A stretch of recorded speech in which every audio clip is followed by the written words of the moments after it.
Dante Scarnecchia is with us now, the former Patriots offensive line coach and guru. Dante, thanks for joining us. When you look at what Mac Jones needs, how critical is that number one, and I'm using air quotations because there's different interpretations of that, but a receiver that he can rely on?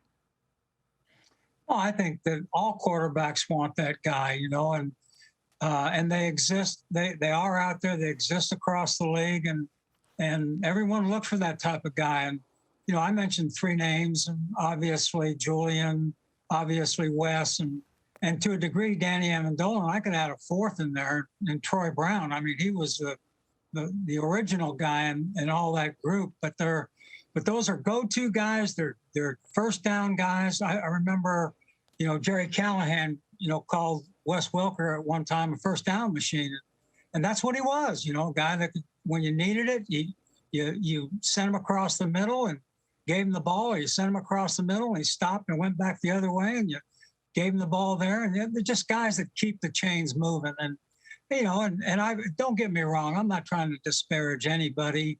I think Jacoby's really a good football player. And I also think, to a degree, Kendrick's made his presence known. And, Aguilar's been hurt and hasn't had the productivity that I'm sure he'd like to have. But the more weapons you put around these guys, the better off you're going to be. Just take a look around the league, man. That's what it takes. And you got to put weapons around. Dante, I'm looking, too, at the absence of James White, because it doesn't necessarily, people hear number one receiver, and they often think, okay, well, it has to be a field stretcher, an A.J. Green, Julio Jones, DeAndre Hopkins type. But I often look at the running backs, whether it be Kevin Falk or James White, in addition to a Wes, or somebody who a defense has to say, here it comes, 3rd and 4, and we don't know what we're going to do. How big a difference can that make for Mac Jones? And I think it makes a huge difference, Tom. And I would say it to you this way. I know every time that you would hear Bill talk to the defense, he would always make this statement: look at fellas, we can't double cover all of them. Okay, we only double cover one of them. And so that means the other guy's got to get open, or you got to cover the other guys if you're looking at it from a defensive perspective.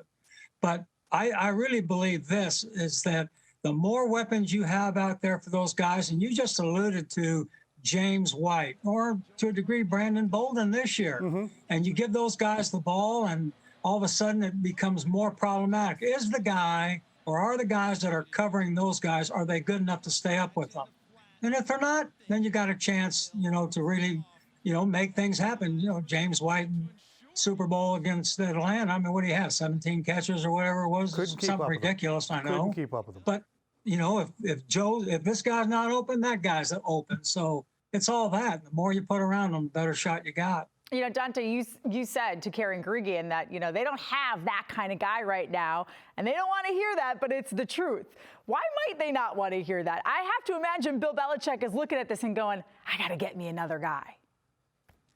I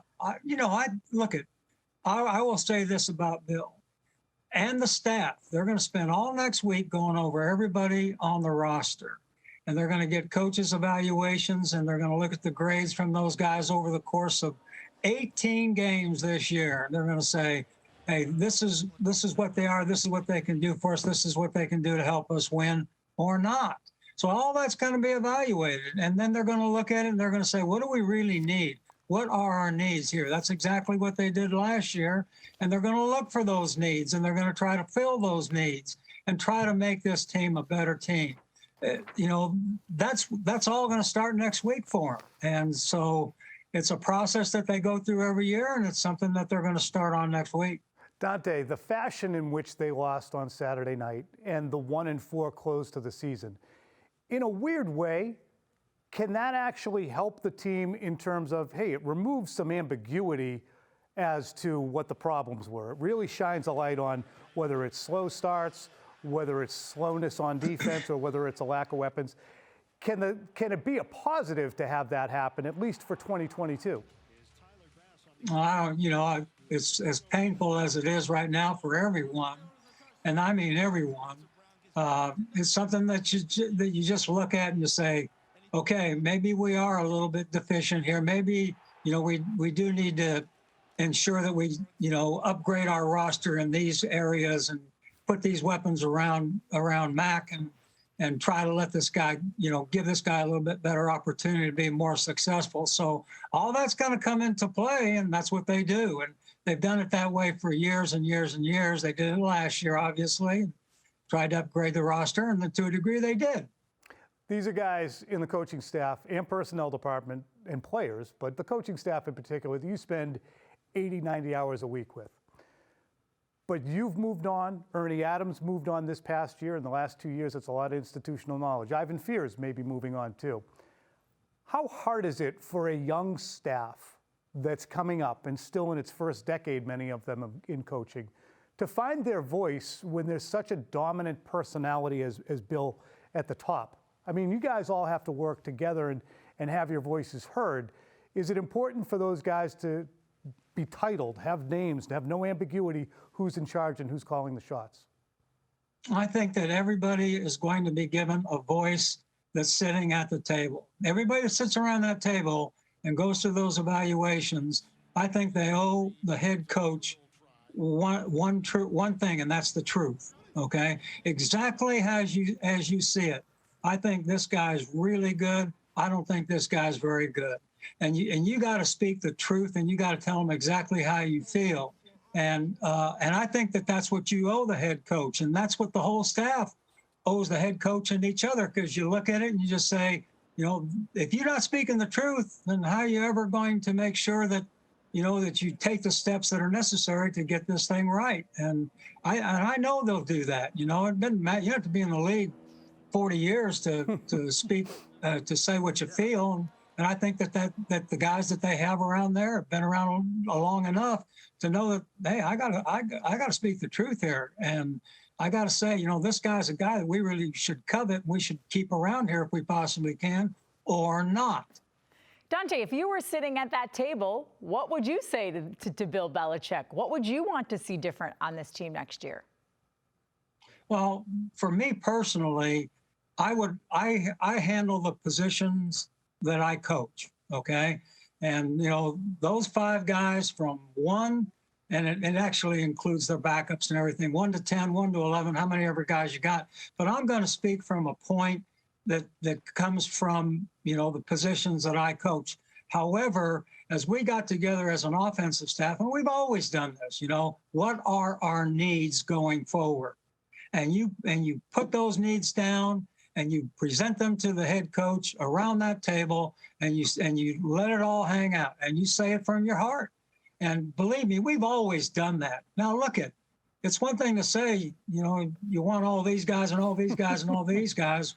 It's not that easy to get all those guys, but you really say, you have to prioritize it and say, from 1 to whatever, these are our needs as we see them. And then, the defense has needs, the special teams has needs, and that's the idea of balancing it all off. One thing is, to me, is very clear, is you got a quarterback that can pull the trigger, and you got to put weapons around him. And I'm looking at it from an offensive perspective. And that was the question I was going to ask. Was Mac Jones' first season in the NFL eye-opening, considering he basically got waterboarded with everything? I think it was. For me, from personally watching it from afar, I've never talked to Mac Jones in my life. I just never have. I'm never over there. But I think this guy really acquitted himself very, very highly this year to go to the playoffs as a rookie quarterback. You could see, honestly, in the preseason where this guy was in empty formations, redirecting protections, and functioning the offense the way it should be functioned. You look at that and you say, wait a minute, now this guy knows what he's doing. And, and then you see the skill set. And I think that for that system, he's a perfect system fit for the Patriots. He's smart, he's cerebral, he's got talent. And, as you saw at Alabama, get enough guys around him. Now, he had some pretty good guys around him in Alabama. Get enough guys around him in Alabama, and this guy, I think, can be really pretty good. Well, maybe they can get another guy from Alabama up here to join him. All right, Dante Scarnecchia. I don't have anything to say about it. A wealth of knowledge. It was great to have you on. Thank you so much. We appreciate it.